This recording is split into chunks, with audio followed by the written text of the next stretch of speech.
성부와 성자와 성령의 이름으로 말씀드립니다. 네, 오늘 아버지 집에 오신 여러분을 우리 예수님의 이름으로 축복하고 또 환영합니다. 오늘 이 아버지의 집에서 열린 이 생명의 잔치를 통해서 우리 안에 있는 걱정들, 또 우리에 있는 슬픔들, 또 우리가 살아가면서 겪게 되는 많은 그 일들, 그것들을 뚫고 우리가 주님이 주시는 그 생명의 기쁨을 우리가 여기서 경험하게 되고, 또 그것을 우리의 소망으로 삼고 진정한 생명을 사는 그런 놀라운 일들이 오늘 예배 가운데 일어나게 되기를 간절히 바랍니다. 여러분, 예수님을 무엇라고 이렇게 고백하시나요? 여러분, 기도하실 때 어떻게 부르시나요? 예수님을 부르는 호칭들이 굉장히 다양한데요, 성서에도 여러 가지 언어로 예수님을 표현하고 있습니다. 아마 많은 분들이 좋아하는 예수님의 별명이 아마 선한 목자일 것 같아요.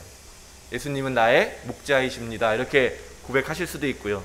또 나의 주인, 나의 주님이십니다, 이렇게 고백하는 것을 좋아하시는 분도 있을 것 같고요. 또 나를 구원해 주신 그 의미를 살려서 주님은 나의 구원자이십니다, 이렇게 고백하는 분들도 있을 것 같습니다.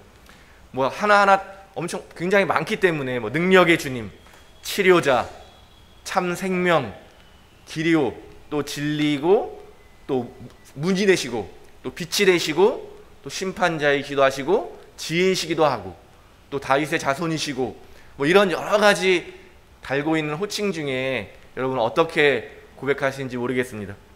교회가 예수님에 대한 가장 중요하고 큰 고백은 바로 그리스도라고 하는 고백입니다. 오늘 베드로가 예수님에게의 질문에 답변하면서 한 그 고백이 교회에 오랫동안 그것이 기초가 되었고, 우리도 예수님을 구원자로 그리스도로 고백하는 것으로 우리 신앙의 첫 시작을 하게 되는 것입니다.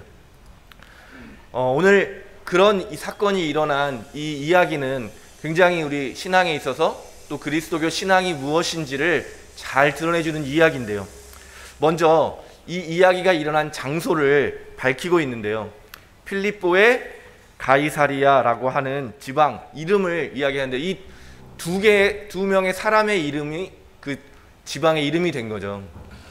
필립보는 그 당시 헤롯 대왕의 아들인데, 그 분봉 왕으로 그 유대 지역을 그 당시를 다스리던 분봉 왕이었는데요, 로마 황제로부터 통치권을 받은 거죠. 그리고 가이사리아라고 하는 것은 황제를 가리키는 또 다른 말입니다.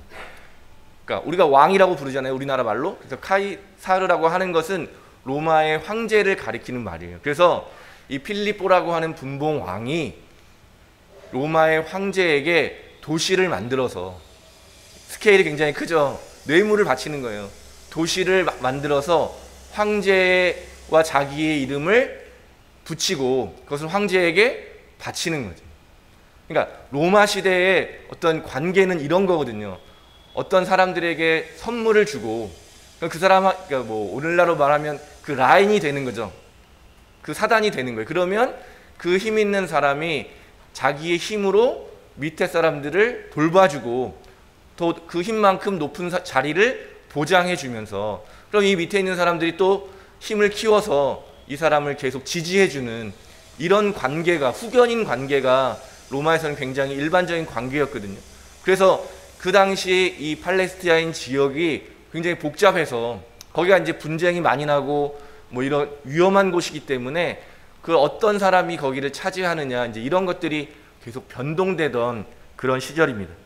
그래서 이 이야기가 일어난 장소가 이곳이라고 하는 것은 결국 그 당시에 가장 유명한 사람, 가장 영향력이 있었던 한 사람을 좀 생각하게 하는 거죠. 이 이야기를 읽은 사람들이 자연스럽게 한 사람을 떠올리게 되는데, 본인은 황제라고 칭하지 않았지만 로마의 황제가 된 첫 번째 사람, 아우구스투스라고 하는 것도 이름은 아니고요, 존귀한 자라고 불리던 그 유명한 시저의 그 양아들이죠. 옥타비아누스라고 하는 인물을 다 떠올릴 수밖에 없어요. 굉장히 큰 인물이고, 로마라고 하는 엄청난 제국, 지금도 인기가 많죠. 근데 그 제국의 기틀을, 그러니까 그 황제라고 하는 기틀을 놓은 사람인데요, 참 대단한 사람이었나 봐요.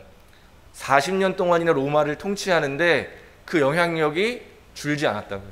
그러니까 대부분 로마의 황제들이 보면은 뭐 반란도 많이 당하고 능력이 없어서 그 자리를 유지하기가 어렵거든요. 왜냐하면 엄청난 영토와 수많은 정치적인 문제들, 뭐 또 전쟁, 옆에 있는 나라와 경쟁하는 나라들과의 전쟁이라든지 외교, 뭐 이런 복잡한 것들을 잘 해결하지 못해서 결국에는 인기가 떨어지고 뭐 반란도 일어나고 수많은 문제 속에서 그걸 잘 헤쳐나가질 못하는데, 이 아우구스투스라고 불리는 이 사람은 굉장히 능력이 뛰어났나 봐요. 그래서 모든 사람들에게 인기가 있고 그걸 40년 동안 유지하면서 수많은 업적을 이렇게 치적을 이렇게 만들어냈거든요. 그래서 아마 역사상 가장 위대한 인물 중에 한 명으로 꼽을 수 있을 만큼 그러니까 대부분의 유명한 사람들, 뭐 여러분 머리에 떠오르시는 위인들은 끝까지 이렇게 잘 죽지 못하잖아요. 근데 이분은 모든 것을 다 누리고 결국에는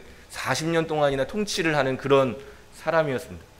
그러니까 그런 황제의 도시에서 예수님이 이제 질문을 시작하는 거죠. 여러분, 좋은 질문은 좋은 답변을 이끌어내거든요. 그래서 좋은 선생님은 사실 좋은 질문을 던져주는 사람이에요. 지혜로운 사람은 이 사람들에게, 그러니까 우리가 배우는 교육은 일방적으로 어떤 뭐 사실들이나 지식을 이렇게 뭐랄까요, 주입을 하는 거라 주입식 교육이라고 우리가 늘 말하잖아요. 근데 정말 좋은 교육은 좋은 질문을 통해서 스스로 좋은 답변을 하게 하는 거고, 예수님은 아마 그런 식으로 오늘 제자들에게 대해 주시는 모습을 보게 됩니다.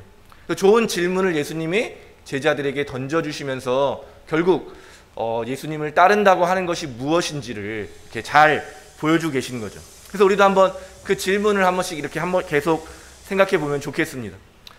예수님이 이제 나가 자신의 존재에 대해서, 정체에 대해서 어떻게 생각하는지 제자들에게 조금씩 질문하시면서 묻고 있고, 이 시간에도 여러분 한번 대답해 보시면 좋을 것 같아요. 나는 예수님을 누구라고 생각하는가? 많은 답변이 있을 것 같아요. 제가 뭐 별명도 설교 처음에 말씀드렸던 것처럼 내 경험에 의해서 내가 좋아하는 어떤 이미지로 예수님을 생각하고 있을 거라고 생각이 듭니다. 그런데 오늘 예수님이 칭찬하셨다고 하는 이 베드로의 답변을 성서가 기록하고 있는 것은 그리스도라고 하는 것이야말로 핵심에 있는 것이다. 이 세상을 구원할 참 그리스도는 바로 예수님이다 라고 하는 것이 이 성서에 예수님이 제자들에게 알려주고 싶은 첫 번째 이야기였던 것이죠. 그런데 아까 말씀드린 그 황제는 그 당시에 신의 아들로 불리웠고요, 이 세상에 평화를 가져온 사람이었고 사람들에게 어떤 풍요를 약속해주는 그런 존재였거든요. 그러니까 모든 사람들이 그리스도 구원자라고 하면 그 사람을 딱 떠올리는, 그때 이 성서는, 이 그리스도교는 그 세상에서 가장 위대하고 정말 설명하기도 어려울 많은 업적을 남긴 그 사람이 세상을 구원한 사람이 아니라 바로 이 예수님이 참 구원자이다 라고 선언하고 있는 거거든요. 근데 그러니까 사람들이 생각하기에 이제 베드로가 이제 그 다음 질문에서 이제 막히게 되는 건데요. 그리스도라고 생각을 하면 사람들은 이제 예수님이 아까 로마 시대에 그 설명드렸잖아요. 점점 힘을 키워서 더 유력한 사람이 되고 예수님을 따르는 사람들이 더 큰 힘을 가지면서 점점 더 힘을 확장해서 황제같이 온 세상을 정점에 서고 예수님을 따르는 사람들은 이제 다 높은 자리에 있게 되는 그런 걸 생각하는 거죠. 왜냐하면 그게 바로 로마 시대의 질서였고 로마 시대의 황제의 역할이었고 또 이 대장, 보스의 역할이 바로 그런 거기 때문에 이제 우리가 모든 것을 버리고 예수님을 따르고 그럼 예수님이 이제 강력한 능력으로 세상을 구원하실 것이다 라고 하는 고백 안에는 나도 이제 높은 자리를 차지하고 주님과 함께 영광을 받고 놀라운 일들을 하는 대단히 능력 있고 영향력 있는 사람이 될 것이다 라고 하는 생각을 가지고 있었던 것입니다. 그런데 예수님이 하시는 그 다음 말씀이 무엇입니까? 그런데 내가 세상을 구원하는 방법은 이 로마의 황제가 하는 방법과 다르게 버려지고 사람들에게 버려지고 짓밟히고 결국엔 가장 비참하게 죽음을 당하고 그리고 나서 다시 생명을 얻는 부활의 사건을 통해서 이 세상을 구원할 것이다.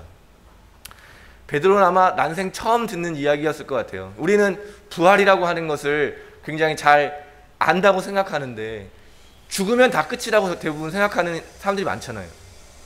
죽으면 끝인데 이제 내가 모든 걸 걸었는데 난 이제 죽는다.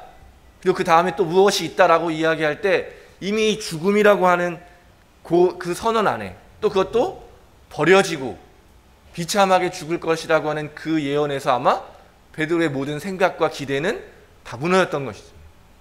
아니 내가 믿고 따르던 분이 그렇게 죽는다고 하는 것은 똑같이 나에게도 일어날 일이잖아요. 나도 그렇게 비참하게 죽는 이 길이 그런 길이었구나 라고 생각할 때 그렇기 때문에 이제 강력하게 아주 강력하게 말리는 거죠. 펄쩍 뛰면서라고 우리말에 표현되어 있는데 굉장히 강력하게 예수님에게 절대 그러면 안 된다 라고 막는 것입니다.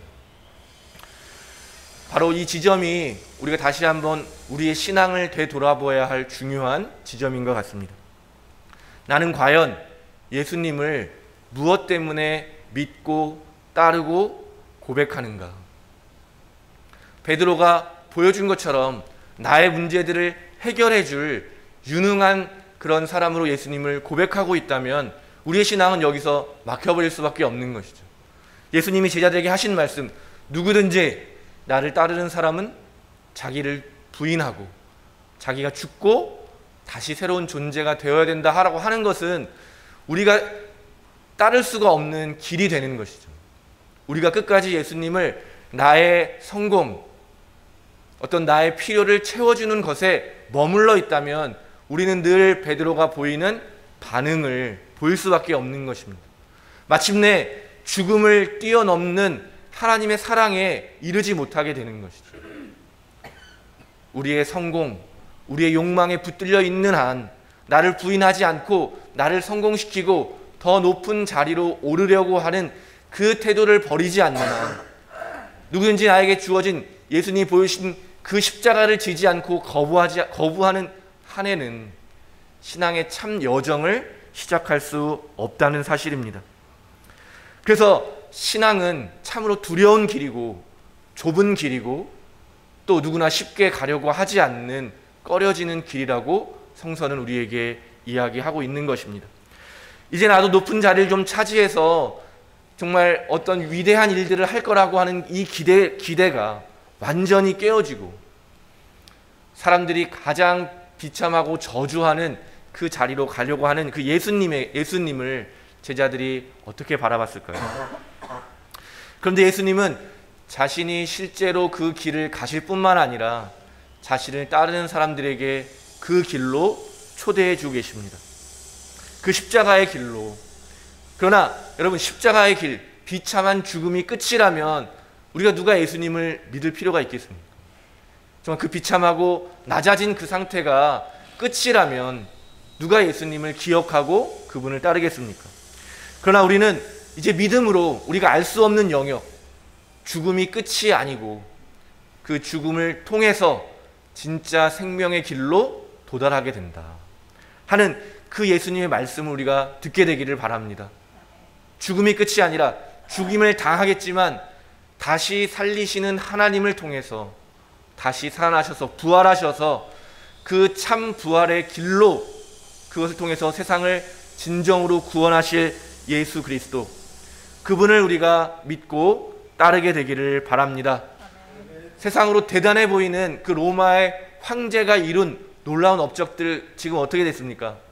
하나도 남지 않고 거의 다 폐허가 되어 있고 간신히 남아있는 유지하는 것들도 위대하고 놀랍기는 하지만 정말 성서가 늘 이야기하는 것처럼 그 세상의 부귀와 영화라고 하는 것은 그저 지나가 버리는, 아침 안개가 태양이 뜨면 그냥 사라져 버리는 것처럼 그렇게 사라져 버리는 것입니다. 그런데 우리의 생명을 거기에 목적을 두고 있다면 얼마나 어리석은 일이겠습니까? 우리는 예수님을 통해서 보여주신 참 생명의 길, 정말 결코 빼앗길 수 없는, 결코 사라지지 않는 참된 보화를 믿고 바라는 사람들인 줄로 믿습니다. 죽음을 이기시고 세상의 방법이 아니라 하나님의 방법을 통해서 우리에게 참 생명을 전해주시는 그 하나님의 사랑을 우리가 이 시간 고백하고 믿게 되기를 바랍니다. 근데 그 일은 바로 십자가를 지는 일에서부터 시작한다는 사실이 여러분 중요합니다. 나를 부인하고 나를 버리고 그냥 내가 지금까지 살아온 방식을 고수하는 것이 아니라 완전히 새로운 존재로 되어서 세상의 질서를 따르는 것이 아니라 하나님의 말씀을 따르는 사람으로 변화되는 것, 그것이 바로 십자가를 지는 삶인 것입니다. 그 십자가를 통해서 우리는 부활을 경험하고 새로운 존재로 거듭나서 이제는 하나님의 자녀가 되는 것입니다. 그래서 이 어렵지만 가기가 두렵고 정말 내가 과연 할 수 있을까라고 하는 생각이 드는 그 길을 하나님께서는 예수님을 통해서 보여주셨고 또 지금도 우리 안에서 성령 하나님을 통해서 그 길로 갈 수 있도록 우리에게 믿음을 주시고 또 용기를 주셔서 우리가 마침내 그 길로 나아갈 수 있게 되는 것입니다. 그래서 예수님이 경험하신 부활의 영광에 마침내 저와 여러분도 참여하게 되는 것입니다. 우리의 참된 소망이 우리가 바라는 우리의 인생의 목표가 세상의 성공과 세상의 정점에 쓰는 것이 아니라 바로 이러한 하나님의 뜻, 참된 영광이 우리의 소망이 되고 목표가 되기를 간절히 바랍니다. 예수님께서 그렇게 힘겹게 예수님 어떤 분들은 이런 이야기도 하긴 하더라고요.